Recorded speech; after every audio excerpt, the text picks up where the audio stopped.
تو پھر اس چیز کے اوپر جو نظر ہے وہ نہیں لگتی۔ آپ صلی اللہ علیہ وسلم کے زمانے میں اس طرح کا واقعہ جو ہے وہ پیش آیا۔ ایک آدمی کے بارے میں بڑا مشہور تھا کہ اس کی نظر بہت تیز ہے، جس چیز کے اوپر نظر پڑ جائے تو اس کو نظر لگ جاتی ہے۔ تو اس کے بارے میں یہ واقعہ آتا ہے کہ وہ ایک مرتبہ راستے سے گزر رہا تھا، تو ایک آدمی جو ہے وہاں پر غسل کر رہا تھا۔ اس کی نظر پڑی اس آدمی کے جسم پر، بڑا خوبصورت جسم تھا۔ تو اس نے جیسے ہی اس آدمی کی طرف دیکھا تو وہ آدمی وہیں پر گر پڑا، اٹھنے کے قابل بھی نہ رہا، اتنی سخت نظر تھی۔ تو آپ صلی اللہ علیہ وسلم کو بتایا گیا، تو آپ صلی اللہ علیہ وسلم نے فرمایا کہ جس کی نظر لگی ہے اس شخص کو بلاؤ۔ اس سے کہا کہ تم وضو کرو۔ وضو سے مراد یہاں پر اپنا چہرہ دھو، اپنے ہاتھ دھو، سر کا مسح کرو اور اپنے دونوں پاؤں دھو۔ اس کا پانی جمع کرو اور یہ پانی تم اس بندے کے اوپر ڈالو جو گر چکا ہے۔ تو اس کو بلایا، اس سے وضو کروایا، اسی طریقے سے جو فرائض ہیں وضو کے وہ پورے کروائے، اور اس کا پانی پھر اس کے اوپر ڈالا۔ تو پھر وہ بندہ جو ہے وہ ہوش میں آیا۔ تو نظر کا معاملہ بہت سخت ہے۔ دوسری روایت میں گزر چکی ہے کہ اکثر اموات جو ہے وہ نظر بد کی وجہ سے ہوں گی، تو اس لیے اس دعاؤں کا اہتمام کرنا چاہیے۔ کوئی چیز اچھی لگے تو اس کے اوپر آدمی ماشاء اللہ کہہ لیتا کہ نظر بد سے بچ سکے۔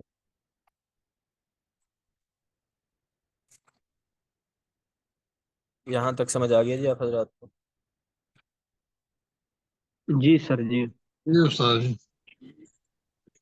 جی ٹھیک استاد ہوگی۔ اچھا جی، اگلا باب ہے جی باب التبرک بالاسم الحسن، اچھے نام سے برکت لینا۔ برکت سے مراد یہاں پر اچھی فعال لینا، اچھا نام دیکھ کر اس سے اچھا معنی نکال لینا۔ حدیث نمبر ہے 915۔ اس میں حضرت عبداللہ بن سائب رضی اللہ تعالیٰ عنہ فرماتے ہیں کہ آپ صلی اللہ علیہ وسلم نے عام الحدیبیہ، صلح حدیبیہ کے موقع پر، حین ذکرہ عثمان بن عفان، جس وقت تذکرہ کیا حضرت عثمان بن عفان نے، ان سہیلا قد ارسلہ الیہ قومہ، کہ سہیل کو مشرکین کی قوم نے آپ صلی اللہ علیہ وسلم کے پاس بھیجا ہے۔ تو آخری جو شخص آیا تھا مشرکین کی طرف سے معاہدہ کرنے کے لیے وہ سہیل بن عمر تھا۔ تو جب آپ علیہ الصلوۃ والسلام کو بتایا گیا کہ مشرکین نے اب صلح کا معاہدہ کرنے کے لیے سہیل بن عمر کو بھیجا ہے، فصالحوہ، تو تاکہ آپ ان سے صلح کر لیں، اس بات پر ان یرجع عنہم ھذا العام، کہ تم لوگ اس سال تو بغیر عمرے کے واپس چلے جاؤ، وَيُخَلُّوهَا لَهُمْ قَابِلَ ثَلَاثَ، اور اگلے سال 3 دن کے لیے تم عمرہ کرنے آ سکتے ہو۔ فقال النبی صلی اللہ علیہ وسلم، جب حضرت عثمان نے یہ بات آپ صلی اللہ علیہ وسلم کو بتائی،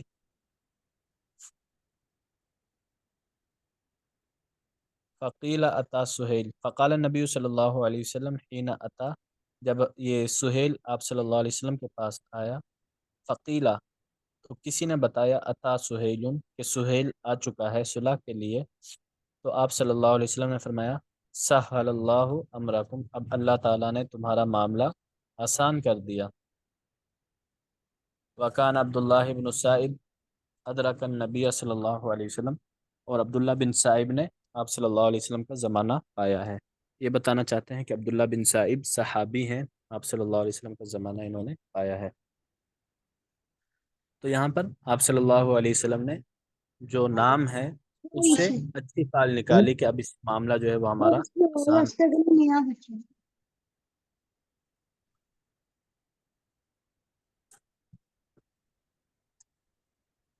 اگلا باب ہے جی، یہ مائک بند کر لیں، مائک کس کا اوپن؟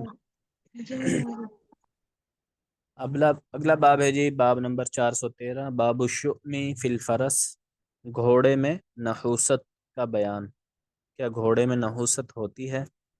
کچھ لوگوں کا عقیدہ ہے، کہتے ہیں جی گھوڑے میں نحوست ہوتی ہے، تو اس کی کیا حقیقت ہے؟ حدیث نمبر 916، حضرت عبداللہ بن عمر رضی اللہ تعالیٰ عنہ فرماتے ہیں کہ آپ صلی اللہ علیہ وسلم نے فرمایا، الشؤم فی الداری والمرأتی والفرس، نحوست تین چیزوں میں ہے، فی الداری گھر کے اندر ہوتی ہے، والمرأتی عورت کے اندر ہوتی ہے، والفرسی گھوڑے کے اندر ہوتی ہے۔ تو ان تین چیزوں میں نحوست ہوتی ہے۔ اب اس کا کیا مطلب ہے ان تین چیزوں میں نحوست ہوتی ہے؟ تو اس کے بارے میں علماء کے مختلف اقوال ہیں۔ بعض علماء تو یہ فرماتے ہیں کہ اس حدیث کا مطلب یہ ہے کہ اگر بالفرض کسی چیز میں نحوست ہوتی تو ان تین چیزوں میں نحوست ہوتی۔ اگر بالفرض کسی بھی چیز میں نحوست ہونی ہوتی تو یہ تین چیزیں ایسی ہیں، عورت، گھر اور گھوڑا، کہ ان میں نحوست ہوتی۔ کسی چیز میں نحوست نہیں ہے، اس لیے ان تین چیزوں کے اندر بھی نحوست نہیں ہے۔ یہ کچھ علماء فرماتے ہیں۔ دوسرے علماء یہ فرماتے ہیں کہ یہ تین چیزیں ایسی ہیں، ان میں بسا اوقات نحوست ہوتی ہے۔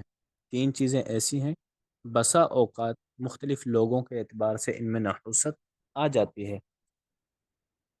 اب گھر کی نحوست کا کیا مطلب ہے؟ گھر میں نحوست ہے، گھر کی نحوست کا مطلب یہ ہے کہ گھر تنگ ہو اور گھر میں رہنے والے لوگ زیادہ ہوں، جس کی وجہ سے جو گھر کے افراد ہیں وہ پریشان ہوں، تنگ ہوں، تو یہ گھر کی نحوست ہے۔ عورت کا منحوس ہونا، عورت کی نحوست کیا ہے؟ آدمی کی بیوی جو ہے وہ بد اخلاق ہو، بد مزاج ہو، نافرمان ہو، تو یہ عورت کی نحوست ہے۔ گھوڑے کی نحوست یہ ہے کہ گھوڑا جو ہے وہ اڑیل ہو، چلتا نہ ہو صحیح طریقے سے، جو سوار ہے اس کو گرا دیتا ہو۔ تو یہ بعض علماء نے مطلب بیان کیے ہیں، لیکن پہلا قول ہی زیادہ راجح ہے کہ اگر بالفرض کسی چیز میں نحوست ہوتی تو یہ تین چیزیں ایسی ہیں کہ ان میں نحوست ہوتی، لیکن کسی چیز میں نحوست نہیں ہے۔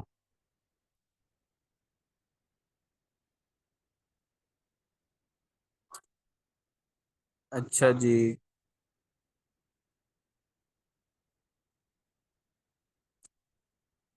اگلی حدیث ہے 917۔ سہل بن سعد رضی اللہ تعالیٰ عنہ فرماتے ہیں کہ آپ صلی اللہ علیہ وسلم نے فرمایا، ان کان شؤم فی الشیء، اگر نحوست کسی چیز میں ہوتی، ففی المرأتی تو عورت میں ہوتی، والفرسی گھوڑوں میں ہوتی، والمسکنی اور گھروں کے اندر ہوتی، لیکن کسی چیز میں نحوست ہے ہی نہیں۔ تو کچھ لوگ اگر کسی کے گھر لڑائی جھگڑے زیادہ ہوتے ہیں تو وہ یہ کہنا شروع کر دیتے ہیں بھئی اس گھر کے اندر نحوست ہے جس کی وجہ سے لڑائی جھگڑے ہوتے ہیں، تو یہ بات درست نہیں ہے۔ اگر میاں بیوی کے آپس میں پریشانی چل رہی ہے، ان کے آپس میں بن نہیں رہی، تو کہہ دیتے ہیں بھئی یہ عورت ہی منحوس ہے، اس کی وجہ سے سارا گھر پریشان ہے، لڑائی جھگڑے ہو رہے ہیں، تو یہ بات بھی درست نہیں ہے۔ آپ نے صراحتاً فرما دیا ان کان الشؤم فی الشیء، اگر نحوست کسی چیز میں ہونی ہوتی تو ان تین چیزوں میں ہوتی، لیکن ان تین چیزوں میں نحوست ان تین چیزوں میں بھی نہیں ہے۔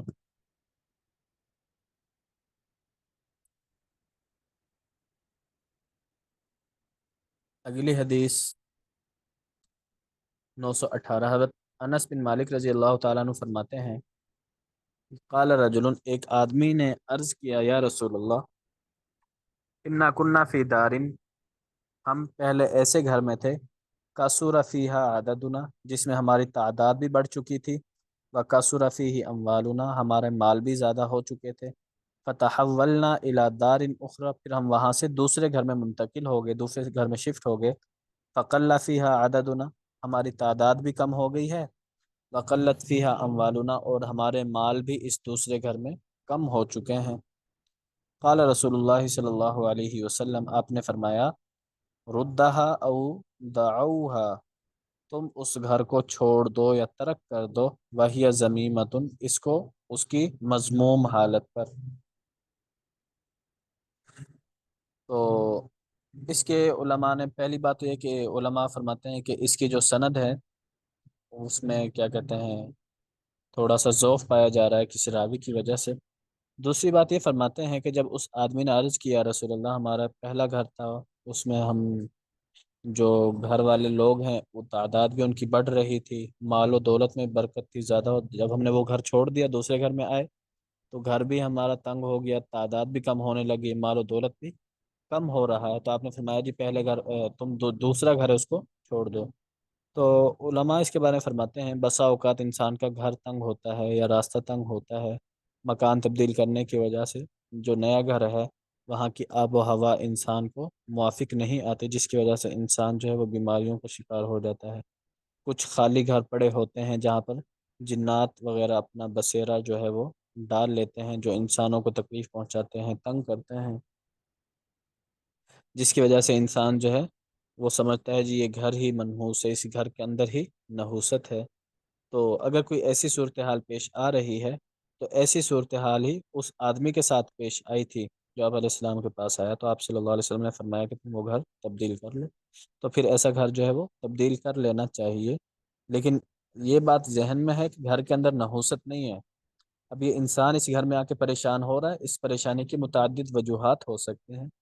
پہلی یہ کہ جی دوسرے گھر میں آیا ہے، اس کی آب و ہوا یہاں کی اس کو موافق نہیں آئی، یہ گھر تنگ ہے، پہلا گھر جو ہے وہ کھلا تھا، تو پہلے گھر میں پڑوسی اچھے ملے ہوئے تھے، دوسرے گھر میں پڑوسی اچھے نہیں ملے، دوسرا گھر جو ہے کافی عرصے سے خالی پڑا ہوا تھا، جنات وغیرہ نے بسیرا ڈالا ہوا ہے جو تنگ کرتے ہیں، تکلیفیں پہنچاتے ہیں۔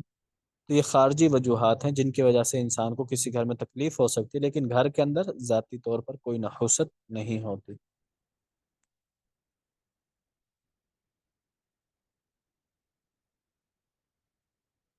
یہاں تک سمجھ آ گیا جی آپ حضرات؟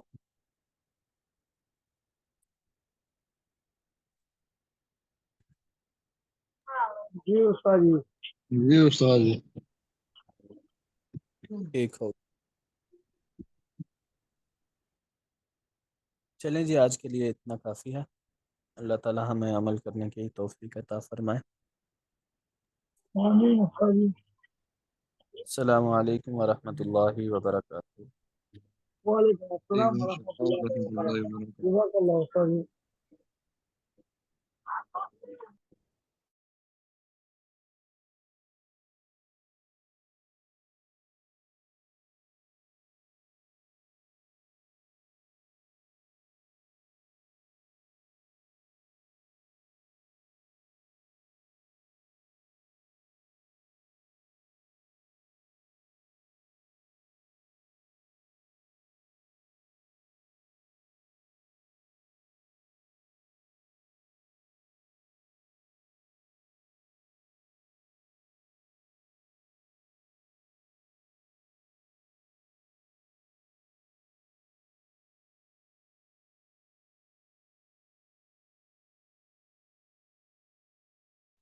السلام علیکم ورحمۃ اللہ وبرکاتہ۔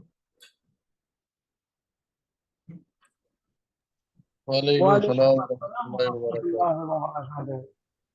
جی کیا حال ہے ساتھیوں کے؟ ٹھیک ہے، خیریت سے؟ الحمدللہ استاد جی، آپ خیریت سے؟ جی آپ کے دوست الحمدللہ۔ کیوں استاد جی مفتی اویس صاحب نہیں ہے؟ بندہ موجود ہے؟ مفتی جنید صاحب، اچھا نہیں، وہ ان کی کوئی رشتے داری میں کوئی دوستی ہے، وہاں گئے ہوئے ہیں۔ اچھا جی جی، اللہ خیر کرے جی استاد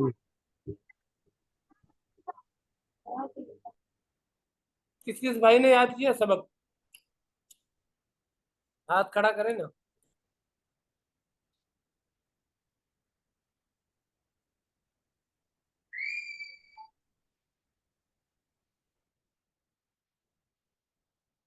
بھائی بھاگنا نہیں ہے، بس ہاتھ کھڑا کر لیں۔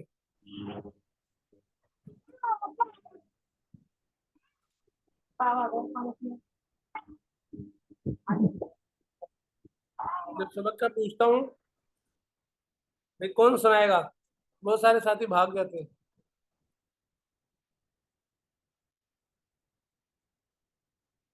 وہ یہ سوچتے ہیں کہ یار ہم تو بچوں والے ہو گئے، اتنے بڑے ہو گئے، اور یہاں ہمارے ساتھ ابھی وہی معاملہ ہو رہا ہے کہ سبق یاد ہے کہ نہیں یاد، بچوں والا۔